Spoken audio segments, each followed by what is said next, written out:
ఇప్పుడు తాటికొండ రాజయ్య హీరో అంటారు. 100% సమాజంలో నా జీవితంలో విలన్ కడియం శ్రీ గారే. మీరు ఒప్పుకుంటారా దీనికి? 100% విలన్ అని తీసుకుంటున్నారు. 100%. అంటే మీకు సమవుజ్జు అయినా కూడా ప్రజల నుండి ఆదరణ కావచ్చు, అదేవిధంగా ప్రజా జీవితంలో గుర్తింపు కావచ్చు. మీరు ఎప్పుడైనా చూడండి, హీరోకి తర్వాత విలన్కి ఈక్వల్ ఇంపార్టెన్సే ఉంటుంది సినిమా అంతా అయిపోయే వరకు కూడా. సినిమా అంతా అయిపోయారు, సమాప్తమయ్యే వరకు మాత్రం ఆయన జైలుకి పోతా అంటాడు, ఈయన ప్రజా జీవితంలోకి వ్యక్తిగత సుఖానికి వెళ్ళిపోతాడు హీరో.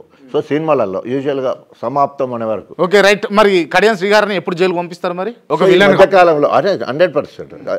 ఈ మధ్యకాలంలో నా డిప్యూటీ సీఎం పోయినప్పటి కాంచెల్లి ఈ మధ్యకాలంలో ఫోన్ ట్యాపింగ్ అని వస్తుంది కదా, ఫోన్ ట్యాపింగ్ చేసే వ్యక్తులలో 2 రకాలుగా, అంటే ఇప్పుడు ఫోన్ ట్యాపింగ్ ఏమో ప్రభుత్వ అధికారుల దగ్గర, ఇంటెలిజెన్స్ వాళ్ళ దగ్గర వీళ్ళు చేస్తారు కదా.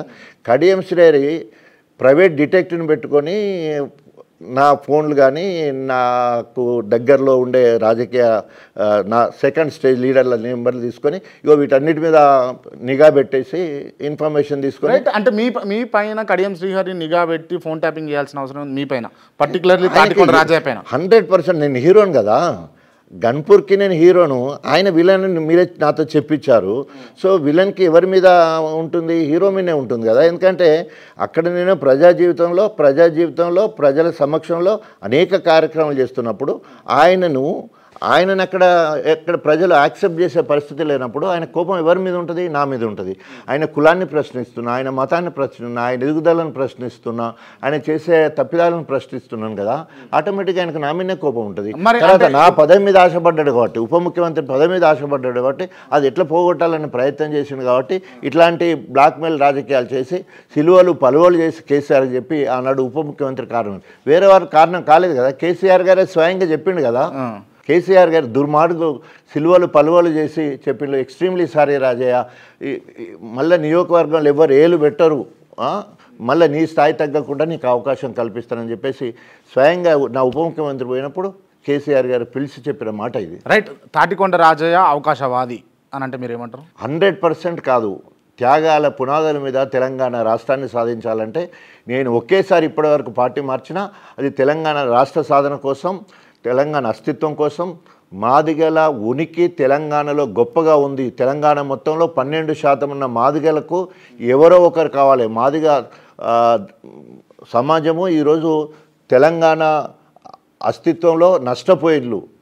ఇప్పుడు వాళ్ళు ఉన్నత స్థాయికి రావాలంటే, వాళ్ళ ఆత్మస్థైర్యం పెరగాలంటే, వారి మనోధైర్యం పెరగాలంటే నేను మాదిగవాడిగా తెలంగాణ రాష్ట్ర సాధన కోసం కాంగ్రెస్ పార్టీని, ఎమ్మెల్యే పదవిని, 15 ఏళ్ళ కాంగ్రెస్ పార్టీని, ఎమ్మెల్యే పదవిని సైతం రాజీనామా చేసి బీఆర్ఎస్ పార్టీలో చేరే ముందు మళ్ళీ ఉద్యమంలో తొలి దళితుడుగా ఆనాడు 1969లో సదాలక్ష్మి రాజీనామా చేస్తే, మాదిగ మహిళా తల్లి చేస్తే ఆమెను ఆదర్శంగా తీసుకొని, ఆ రోజు తెలంగాణ రాలే కానీ ఆమెను ఆదర్శంగా తీసుకొని 2011 అక్టోబర్ మాసంలో నేను అధికార కాంగ్రెస్ పార్టీ, సెంట్రల్లో స్టేట్లో అధికారం ఉన్నా కూడా అధికార కాంగ్రెస్ పార్టీ ఎమ్మెల్యే పదవికి రాజీనామా చేసి తెలంగాణ జెండా పట్టుకొని, కేసీఆర్ చిటికెనీళ్ళు పట్టుకొని తెలంగాణ మొత్తం తిరిగిన ఏకైక మాదిగవాణి నేనే.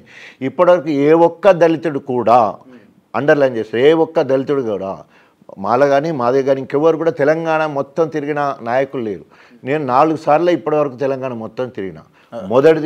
మొదటిది దండోరా ఉద్యమంలో కృష్ణ మాదిగ నాయకత్వంలో పనిచేసినప్పుడు తెలంగాణ కన్వీనర్గా తెలంగాణలో దండోరా ఉద్యమంలో 94 నుండి 99 వరకు తిరిగిన, నెంబర్ 1. రెండోసారి కాంగ్రెస్ నుంచి వెళ్ళి 2011లో గెలిచిన తర్వాత Congress steering committee for Telangana పెట్టేస్తే నేను spokes person, PCC spokes person నేను. ఆ రోజు ఇప్పుడు ఉత్తమ్ కుమార్ రెడ్డి కావచ్చు, మిగతా ఇప్పుడున్న మన కోమటిరెడ్డి వెంకటరెడ్డి కావచ్చు, రాజగోపాల్, వీళ్ళందరూ బస్సులకి వెళ్ళి, మేము బస్సు యాత్ర పెడితే వీళ్ళందరూ బస్సులకి వెళ్ళి దిగి అందరూ మాట్లాడుకుంటే బయటకు వచ్చి మాట్లాడింది నేను ఒక్కోనే. అందుకనే కాంగ్రెస్ వాళ్ళందరికీ చెప్పుల దండలు, రాజన్నకు మాత్రమే పూల దండలు. అంటే ఇట్లాంటి కొన్ని సందర్భాలు చెప్తే గగురుగోడు పోల్చే పరిస్థితి ఉంటుంది. ఎందుకంటే ఏం చేస్తే అందరికి చెప్పుల దండలు, కాంగ్రెస్ వాళ్ళు అందరికీ చెప్పుల దండలు, రాజయ్యకు మాత్రమే పూల దండలు. ఎంత రికగ్నేషన్ అది కాంగ్రెస్ పార్టీలో పనిచేసే సమయంలో.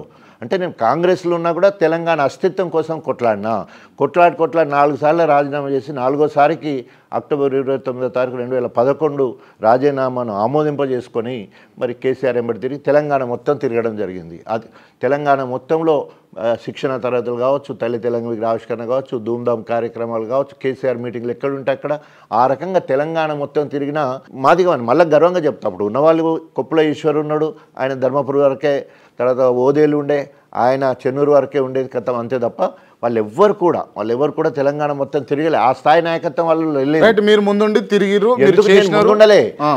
నేను మళ్ళీ చెప్తున్నా, నేను చేసిన త్యాగము అధికార కాంగ్రెస్ పార్టీ వదిలిపెట్టి రావడం, నాకున్న subject given time, given subject, given place, I'm ready to fight anything అని చెప్పేసి కేసీఆర్తో చెప్పి అట్లా నేను శిక్షణా తరగతుల ఇన్ఛార్జిగా నన్ను మొత్తం తెలంగాణ మొత్తం తిప్పిండు. ఆ రకంగా మన దగ్గర వర్త్ ఉంటేనే తిప్పుతారు కదా, ఎవరిని పడితే వాళ్ళని పోయి రైట్. అంత త్యాగం చేసి కాంగ్రెస్ పార్టీని కాదనుకున్నటువంటి తాటికొండ రాజయ్య గారు కాంగ్రెస్ పార్టీ తెలంగాణలో అధికారం రాగానే మళ్ళీ కాంగ్రెస్ పార్టీ కండువ కప్పుకున్నారు. అంటే పోయిరు రేవంత్ రెడ్డిని కలిసిరు కదా. రేవంత్ రెడ్డి కలిసిన, గర్గేని కలిసిన, మున్షిని కలిసిన. నేను 15 ముందే చెప్పిన కదా, 15 ఏళ్ళు నేను కాంగ్రెస్ పార్టీలో పనిచేశాను. కాంగ్రెస్ పార్టీలో ఉత్తమ్ కుమార్ రెడ్డి లాంటి వాళ్ళు నన్ను ఎంతో గొప్పగా అప్రిషియేట్ చేసి నాకు 13,000 ఇండ్లు ఇచ్చాడు. అంటే ఆయన అప్పుడు